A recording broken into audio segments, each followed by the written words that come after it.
Hello बच्चों, welcome to Phoenix channel. आज units and dimension का क्लासरूम डिस्कशन वाले क्वेश्चंस मॉड्यूल से करेंगे हम लोग। Okay, so let's start.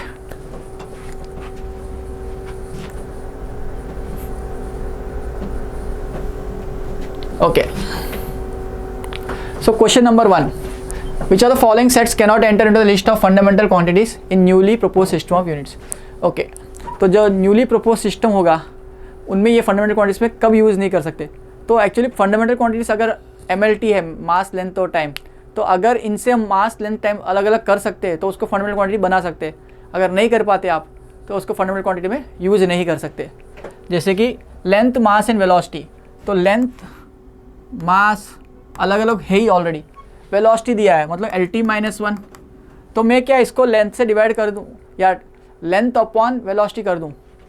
Time निकालने के लिए मैं क्या कर सकता हूँ, लेंथ अपॉन वेलोसिटी कर दूँ। तो देखो लेंथ कट जाएगा और वेलोसिटी का T⁻⁻1 ऊपर आके +1 हो जाएगा, मतलब टाइम आ जाएगा। तो मैं इसमें MLT डिफ्रेंशिएट कर पा रहा हूँ। तो अगर मैं MLT अलग अलग कर पा रहा हूँ तो मैं इससे फंडामेंटल ब्लॉक्स बना सकता हूँ, तो मैं कोई भी डायमेंशन बना सकता हूँ। सो this can be taken into fundamental system. But अगला टॉपिक जो है pressure, density and velocity. So pressure density, pressure का यूनिट होता है force upon area, that is ML-1 T-2। तो प्रेशर में जो होता है ML-1 T-2, डेंसिटी का जो है ML-3 और वेलोसिटी का जो है LT-1। आप इसमें से ट्राई करके देखना, कितना भी ट्राई करके देखोगे आप तीनों चीज़ को, मास, लेंथ और टाइम को अलग अलग नहीं कर पाएंगे। तो this can not enter into the fundamental quantities, this can not enter into the fundamental quantities. तो pressure, density and velocity can not enter the fundamental quantities. Third quantity जो देख रहे हैं हम लोग, फोर्स, वेलोसिटी एंड टाइम। तो force का है आपका ML-T-2, that is mass into acceleration, mass into acceleration से आता है ML-T-2, ML-T-2। और दूसरा दिया है वेलोसिटी और तीसरा दिया है टाइम। तो टाइम तो आपको इंडिविजुअली दे ही दिया है। अब आपको निकालना है मास। तो मास निकालने के लिए फोर्स में से LT-2 हटाना है आपको। तो वेलोसिटी से डिवाइड करो तो LT-1 आ जाएगा। तो अगर आपको मास निकालना हो तो क्या कर सकते हो, फोर्स इंटू टाइम। तो फोर्स इंटू टाइम का स्क्वायर कर लो तो T⁻2 हट जाएगा पहली बात तो। बट आपको लेंथ भी हटाना है, तो आप फोर्स अपॉन वेलोसिटी करो तो लेंथ हट गया, T⁻1 ऊपर आके +1 हो गया, तो -2 + 1 -1 बचा हुआ है। तो -1 को भी हटाना है आपको। तो क्या कर सकते हो आप, डायरेक्टली T से मल्टीप्लाई कर सकते हो। ओके, T से मल्टीप्लाई, यूनिट से भी देख सकते हो आप। मास लाने के लिए क्या कर सकते हो, force upon velocity into time. तो आपका यूनिट मास के टर्म में आ जाएगा। ओके, मास के टर्म में, बिकॉज फोर्स का डेफिनेशन एक और जो होता है मोमेंटम चेंज अपॉन टाइम। तो force into time divide by velocity कर लो तो आपका मास का यूनिट आ रहा है ना। वैसे ही सोचा जाएगा इसको। ओके, देन मास निकल गया, टाइम आ गया। क्या लेंथ निकाल सकते हैं हम? यस, निकाल सकते हो, है ना। लेंथ कैसे निकालोगे, वेलोसिटी इंटू टाइम कर दो, T⁻1 +1 कट गया तो बचा लेंथ। तो इसको डिफ्रेंशिएट कर सकते हैं एज ए इंडिविजुअल यूनिट्स। तो this can enter into fundamental quantities, this can enter into fundamental quantities. But अगला फोर्स, मोमेंटम और एक्सेलरेशन। फोर्स, मोमेंटम और एक्सेलरेशन को आप ट्राई करके देखना खुद से। You can not differentiate all the 3 terms, M, L और T को अलग नहीं कर पाएंगे आप लोग। So this can not enter into fundamental quantities, this can not enter into fundamental quantities. Let's go to the question number 3। Question number 2। Okay, ये बहुत ईजी क्वेश्चन है। सॉलिड एंगल पूछा गया है। सॉलिड एंगल का डेफिनेशन होता है area upon distance का स्क्वायर, एरिया अपॉन डिस्टेंस का स्क्वायर। सो यहाँ पर 6 सेंटीमीटर स्क्वायर एरिया दिया है, तो 6 × 10⁻⁻4 लिख दीजिए इसको। और डिस्टेंस दिया 5, तो आप इसको लिख दो 5 स्क्वायर। ओके, तो 6/24, 6/25। तो 25 को सॉल्व करने के लिए आप शॉर्ट ट्रिक लगा सकते हो, इसको 4 से मल्टीप्लाई डिवाइड कर दीजिए। और यहाँ पर 10⁻⁻4 तो है ही, तो ये हो जाएगा 24/100, 24/100 इज 0.24।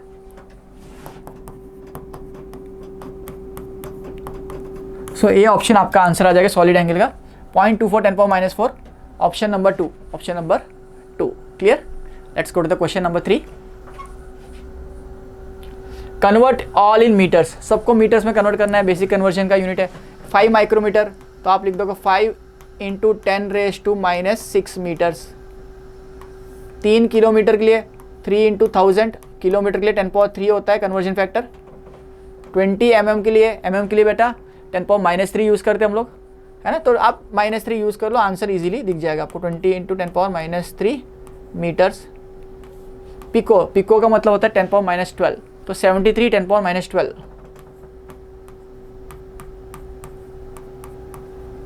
ओके, और लास्ट है नैनो में 10⁻9 आता है, तो बस 9 मल्टीप्लाई करने 7.5 इंटू 10⁻⁻9 मीटर्स।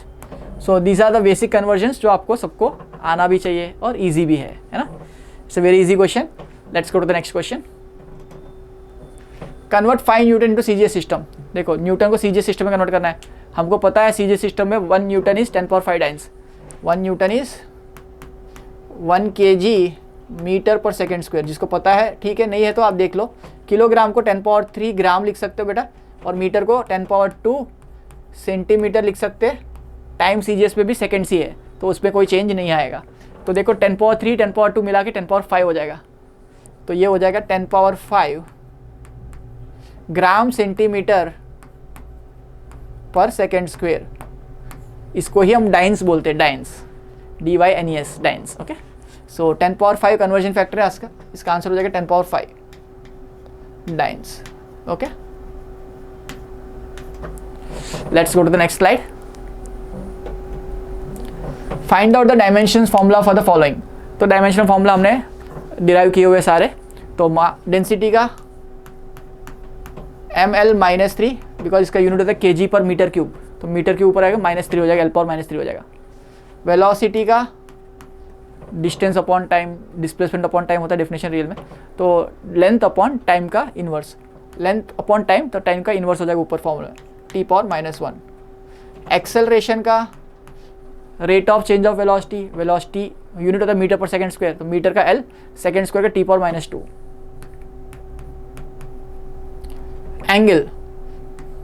एंगल का कोई डायमेंशन नहीं होता, इसका डेफिनेशन होता है लेंथ अपॉन आर्क। सो इसका यूनिट होता है रेडियंस, बट इसका कोई डायमेंशन नहीं होता। डायमेंशन फॉर्मूला लिख रहे हो तो कोई भी पावर नहीं, तो m⁻0 L⁻0 T⁻0 लिख सकते हैं। टॉर्क, देखो टॉर्क जो है it's has a similar unit size of work, भले इसका फिजिकल सिग्निफिकेंस अलग है, बट इसका यूनिट जूल है। तो जूल जिसका भी है उस सबका फोर्स इंटू डिस्प्लेसमेंट वाला फॉर्मूला सोच के, फोर्स का mL/T-2 होता था इंटू L, तो इसका mL² T-2 हो जाएगा। फोर्स इंटू डिस्प्लेसमेंट सोचो तो आ जाएगा। एक्चुअली डेफिनेशन होता है force into perpendicular distance, okay, R cross F, but that you will learn in further classes. Okay, आगे के चैप्टर्स में आप सीखोगे इसको रोटेशन में। तो एज ऑफ नाउ आप फोर्स इंटू डिस्टेंस वाला यूनिट यूज करना है। Okay, to increase the temperature body by ΔT, body का टेम्परेचर बढ़ाना है ΔT से। Heat required is given as Q = ms ΔT, where m is mass, ΔT is the temperature change, Q is the heat energy. So हर material की property होती है energy लेनी हो तो कोई चीज़ को गर्म करने में कम एनर्जी देनी पड़ेगी, किसी को ज़्यादा नहीं। तो ये मटेरियल की प्रॉपर्टी जो है, energy required to raise the temperature by certain temperature change per unit mass, उसको बोलते हैं स्पेसिफिक हीट, उसको बोलते हैं स्पेसिफिक हीट। तो यहाँ पर S का यूनिट पूछा गया है, तो देखो Q = ms ΔT है, तो S को लिख सकते हो Q/m ΔT। तो देखो Q का यूनिट जूल है, मास का किलोग्राम, टेम्परेचर का केल्विन, तो मास का किलोग्राम, टेम्परेचर का केल्विन। तो जूल का हमको MLT फॉर्मेट पता है, मास का कैपिटल M, केल्विन का K या थीटा यूज़ कर सकते हैं। ओके, तो मैं इसको MLT फॉर्म में लिखूँ, mL² T-2 divide by mk, okay, divide by mk। तो m और m कट जाएगा, k ऊपर आके k-1 हो जाएगा। तो इसका MLT फॉर्म जो हो जाएगा L² T-2 k⁻⁻1। ओके, ये इसका डायमेंशनल फॉर्मूला हो जाएगा, यूनिट हो जाएगा joule per kg kelvin, joule per kg kelvin. I hope it's clear. Okay, इसका सिग्निफिकेंस आगे वाले चैप्टर्स में हम लोग पढ़ेंगे। As of now it's a property of material. Okay, कितनी एनर्जी देनी पड़ेगी टेम्परेचर राइज या गिराने में, पर यूनिट मास. ओके, एनर्जी देनी पड़े या एनर्जी रिमूव करनी पड़े to get a desired temperature. Okay, let's go to the next question. यहाँ पर भी सिमिलर क्वेश्चन है, जो आपने शायद ऐसा फॉर्मूला देखा ना हो. विस्कोसिटी एक नया टर्म है. तो एक्चुअली क्या होता है, अगर कोई बॉडी मूविंग है, आपकी कार चल रही है, तो एयर उसको अपोज कर रही है, तो जितना स्पीड से जाओगे उतना एयर आपको टकराती हुई दिखेगी. तो ये एयर जो है आपके ऊपर एक फ्रिक्शन क्रिएट कर रही है. ऐसे ही एक फ्लूइड, कोई भी फ्लूइड, एक वाटर हो या गैस हो, एक लेयर दूसरे लेयर को फ्रिक्शन क्रिएट कर रहा है. तो वो फ्रिक्शन फोर्स जो है, opposing force, proportional to velocity. अगर आपने बॉल को पानी में छोड़ दिया तो पानी में जब जा रहा है वो नीचे, तो अपोजिंग फ्रिक्शन फोर्स आ रही है. तो ये अपोजिंग फ्रिक्शन फोर्स का एक कोफिशिएंट है, प्रॉपर्टी ऑफ मटेरियल है. अगेन हर लिक्विड के लिए अलग होती है. वो प्रॉपर्टी को विस्कोसिटी बोलते हैं. तो उसका यूनिट डिराइव करना है ना. इसको फ्लूइड मैकेनिक्स वाले चैप्टर में पढ़ेंगे हम लोग. तो एज ऑफ नो इसका यूनिट देख लेते हैं. तो इसका फॉर्मूला को थोड़ा सा मैनिपुलेट करते हैं. तो F V viscous force upon R into velocity. Okay, 6 pi भी आएगा, लेकिन 6 पाई का कोई यूनिट नहीं होता है, तो कॉन्स्टेंट है, नंबर से. तो न्यूटन पर मीटर इंटू मीटर पर सेकेंड. तो ये देखो, न्यूटन इंटू मीटर पर सेकेंड. तो ये हो जाएगा न्यूटन पर मीटर स्क्वेयर इंटू सेकेंड. मतलब इसका यूनिट हो जाएगा पास्कल सेकेंड. न्यूटन पर मीटर स्क्वेयर को पास्कल या प्रेशर का यूनिट बोलते थे हम लोग. तो पास्कल सेकेंड इसका यूनिट हो जाएगा. इसका MLT फॉर्म, न्यूटन का लिखो आप MLT-2 divide by L square, that is pressure का unit into time. Okay, MLT-2 divide by L square into T. Okay, तो ये आपका हो जाएगा ML-1T-1, ML-1T-1. So I hope it's clear. इसका आंसर हो जाएगा ML-1T-1. पास्कल सेकेंड इसका यूनिट है. Okay, let's go to the next question. देखो, F equal to alpha equal F V square by beta square, और लॉग के अंदर जो टर्म्स आते हैं उसका कोई डायमेंशन नहीं होता. ये आपका क्लियर लॉजिक होना चाहिए, है ना. That we are discussing our theory. Log, trigonometry function या एक्सपोनेंशियल फंक्शन के अंदर जो टर्म्स आते हैं, आर्ग्यूमेंट्स जो आते हैं, उनका कोई यूनिट नहीं होता. तो इसका भी कोई यूनिट नहीं है. तो यहाँ पर log 2 pi beta by V square, 2 pi तो कांस्टेंट है, तो बीटा का और वी स्क्वायर का यूनिट सेम होना चाहिए, तभी तो ये डायमेंशनलेस होगा. तो बीटा का unit same as V square, that is metre पर सेकेंड होल स्क्वायर हो जाएगा. मतलब मीटर स्क्वायर पर second square, that is L square T-2. तो ये बीटा का यूनिट हो गया. अब alpha equal to F V square by beta square है. Alpha equal F V square by beta square है. तो यहाँ पर f का unit F V square, alpha का यूनिट निकालो तो F V square, V square को v इंटू वी लिख दो, divide by beta into beta लिख देते हैं इसको. ऊपर वी स्क्वायर ऐसे रहने दो, नीचे लिख दो बीटा इंटू बीटा. बट हमको पता है बीटा और अल्फा का, बीटा और वी स्क्वायर का यूनिट सेम है. तो वी स्क्वायर और बीटा कट जाएगा, तो फोर्स इंटू बीटा पावर -1 हो जाएगा. फोर्स इंटू बीटा पावर -1 हो जाएगा. फोर्स का यूनिट आपको पता है MLT-2 होता है, और बीटा का यूनिट अभी डिराइव किया, उसको होल पावर -1 कर देते हैं. तो MLT-2 into B, beta is L square T-2 whole power -1, L square T-2 whole power -1 multiply कर दीजिए, -2 हो जाएगा, L पावर -2 प्लस 1 -1 हो जाएगा, है ना. ML -1 हो जाएगा यहाँ पर. ये T के पावर +2 हो जाएगा, और यहाँ पर -2 है, तो पूरा 0 हो जाएगा. T के पावर 0 हो जाएगा. ओके, तो ऐसा ऑप्शन आपको ऑप्शन नंबर 1 में दिख रहा है ना. ऑप्शन नंबर 1 में दिखेगा answer. Okay, so let's go to the next question. I hope this question is clear. Okay, simply आपको याद रखना है, लॉग के अंदर जो आर्ग्यूमेंट्स आते हैं, या एक्सपोनेंट्स के अंदर जो पावर्स के अंदर टर्म्स आएंगे, या साइन या ट्रिग्नोमेट्री फंक्शन के अंदर जो टर्म्स आएंगे, उसका डायमेंशन नहीं होता है. ये पॉइंट सबको क्लियर होना चाहिए. The dimensional formula of 2 quantities is given. A B multiplication में दिया, और ए बाई बी डिवीजन में 2 फिजिकल यूनिट्स दिए, तो उनका कुछ डायमेंशन दिए हुए. तो ए और बी क्या है बताना है. तो आप देखो, A B into A by B करो तो आपको बचेगा ए स्क्वेयर, और यहाँ पर ए बी की वैल्यू क्या है, ML square T-2 into A by B की वैल्यू देखो MT-2 है, MT-2 है. दोनों को मल्टीप्लाई कर देते हैं, तो ये हो जाएगा एम स्क्वेयर मतलब मल्टीप्लाई करो M square L square T power -4। अब ये ए स्क्वेयर है तो इसका रूट ले लेंगे, पावर 1/2 यहाँ आ जाएगा। तो ए की वैल्यू एम एल टी -2। तो ये तो किसका यूनिट है? ये तो फोर्स का है ना, एम एल टी -2 बहुत क्वेश्चंस में किया हुआ है। तो ये तो डेफिनेटली आइडेंटिफाई हो गया, फोर्स है। ओके, अब ए और बी को देखो, ए इंटू बी देखो, एम एल स्क्वायर टी -2 ये भी आपको याद है जूल का यूनिट है। तो भाई फोर्स को जूल में कन्वर्ट करना हो तो न्यूटन को जूल में कन्वर्ट करना हो तो मीटर से मल्टीप्लाई करना होता है, मतलब इंटू एल है। तो बी की वैल्यू क्या हो जानी चाहिए? ए बी मिला के एम एल स्क्वेयर टी -2 है। तो बी की value beta M L square T -2 divide by ए।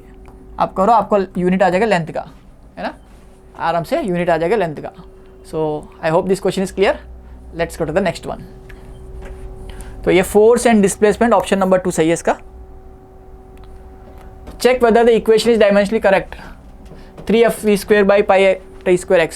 तो ये डायमेंशनली करेक्ट है कि नहीं चेक करना है। तो यहाँ पर दिया है फोर्स प्रेशर या फोर्स इंटू वेलोसिटी का स्क्वायर अपॉन टाइम का स्क्वायर अपॉन डिस्टेंस। तो फोर्स का यूनिट देखो न्यूटन है, मैं यूनिट से डायमेंशन से भी कर सकते हैं इसको, डायमेंशन एनालिसिस से भी कर सकते हो।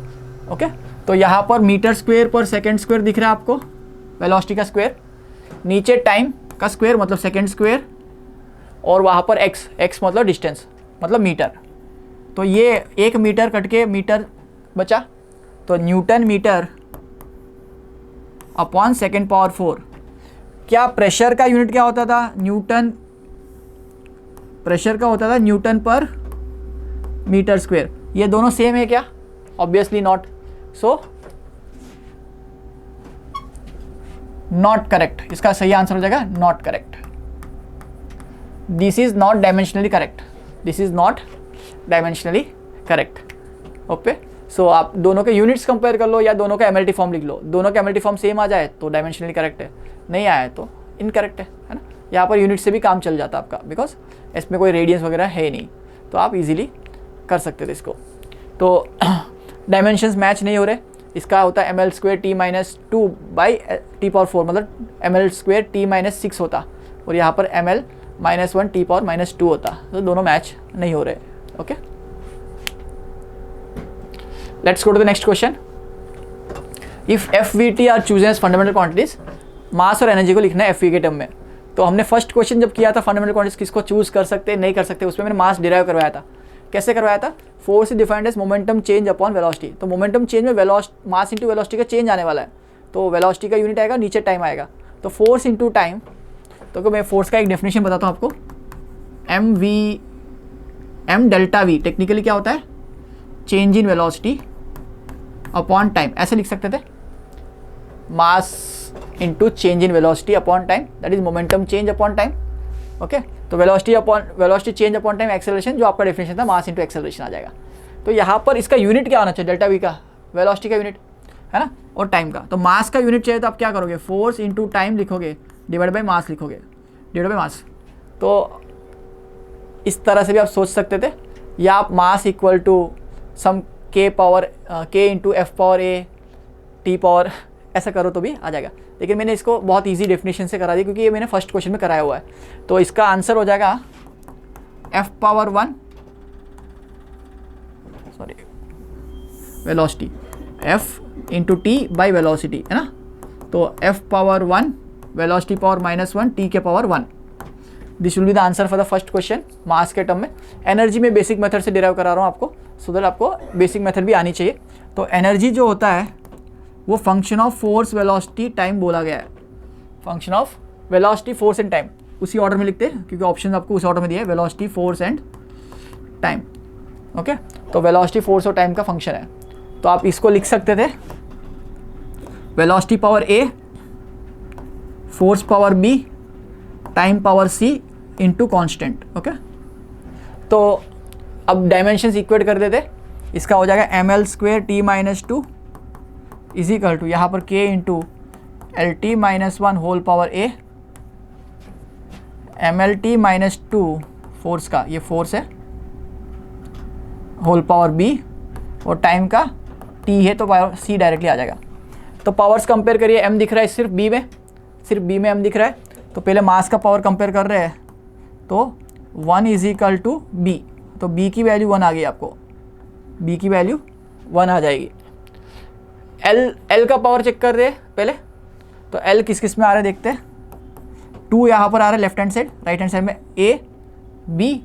a प्लस बी मिला के 2 है, तो बेटा a की वैल्यू 1 है, a की वैल्यू 1 है, बिकॉज b की वैल्यू 1 थी, तो इसमें सब्स्टिट्यूट करो आ जाएगी। और पावर्स ऑफ t कंपेयर करो, -2 is equal to -a -2b plus c, okay. तो इससे क्या होने वाला है देखो, इससे देखो ये -2 है, -2 इंटू 1, बी की वैल्यू भी 1 है, तो -2 कट जाएगा, तो a माइनस ए उधर जाके इक्वल हो जाएगा, तो a इक्वल टू सी, मतलब c की वैल्यू भी 1 है, c की वैल्यू भी 1 आ जाएगी, c की वैल्यू भी 1 आ जाएगी, तो a b c तीनों ही 1 आ जाएंगे, तो आपका यूनिट हो जाएगा जूल के बराबर। तो आपका आंसर एनर्जी के लिए जो हो जाएगा वो हो जाएगा F velocity power 1, force power 1, time के पावर 1। आप डायमेंशन से भी कंपेयर कर सकते हो, ये मीटर पर सेकेंड इंटू सेकेंड कट गया मीटर, और newton, newton metre joule, energy का यूनिट आ गया, है ना। दो तरीके आप वेरीफाई करने के लिए यूज़ कर सकते हैं। Clear? Let's go to the next question. ये हमारा लास्ट क्वेश्चन है और ये इजी क्वेश्चन है। The density of material is 2 gram per centimetre cube in a system of units in which mass is length is 2 centimetre and mass is 4 gram. तो इसको fundamental convergence के लिए हम लोग N1U1 इक्वल टू N2U2, ये हर unit systems के लिए same रहता है, नंबर इंटू यूनिट का प्रोडक्ट हर यूनिट सिस्टम के लिए सेम लेना चाहिए। तो जब 2 ग्राम पर सेंटीमीटर क्यूब दिया हुआ है, तो आपको दूसरे यूनिट्स में कन्वर्ट करना है जिसमें मास का वैल्यू है 4 ग्राम्स और लेंथ का वैल्यू है 2 सेंटीमीटर, एक यूनिट माना गया उन्होंने। तो डेंसिटी का डेफिनेशन उस यूनिट में क्या होगा, या डेंसिटी की वैल्यू क्या होगी, ये पूछी गई है। Okay, let's see. N1U1 equal to N2U2 लिखते हैं, तो यहाँ पर नंबर 2 नंबर दिया 2 ग्राम और यूनिट दिया ग्राम पर सेंटीमीटर क्यूब। इसको मैं लिख सकता था MLT में लिखो 2 इंटू ML-3, ऐसे लिख सकते हो। 1 ग्राम 1 सेंटीमीटर, इसका बेसिक कन्वर्जन CGS में होता है। इस सिस्टम में नंबर ढूंढना है, नंबर हमको नहीं पता, n ढूंढना है आपको। यूनिट, इसका लेंथ, इसका मास दिया 4 ग्राम, 4 ग्राम दिया हुआ है। ओके, होल पावर 1 लिखेंगे बिकॉज m के पावर 1 दिख रहा है वहाँ पर, और लेंथ कितना दिया 2 सेंटीमीटर दिख रहा है, होल पावर -3 लिखेंगे, होल पावर -3 लिखेंगे। इन टर्म्स को वहाँ ले आते हैं, तो N1 is equal to 2 into mass कितना है 1 ग्राम, यहाँ पर 1 ग्राम है, divide by 4 grams, whole power 1। Length को लेंथ के साथ डिवाइड करो, यहाँ 1 सेंटीमीटर है, यहाँ पर 2 सेंटीमीटर है, होल के पावर -3। ओके, तो ये 2 पावर -3 जो होगा ऊपर आके +3 हो जाएगा, तो 8 हो जाएगा। 2 पावर 3, ये 1/4 इंटू 2। ओके, तो ये 4 जाएगा 2 टाइम्स, 2 स्क्वायर हो जाएगा, आंसर 4। बट इसका यूनिट हमको नहीं पता, ये नया सिस्टम है जिसका यूनिट का नाम वो कुछ दे सकते हैं, है ना। सो इसका आंसर हो जाएगा 4, but we don't know the exact units. Okay, so इसका आंसर हो जाएगा 4। So this was the last question from classroom discussion. Thanks for watching this video. We'll come back shortly with teacher discussions and other questions. Have a great day. Bye-bye.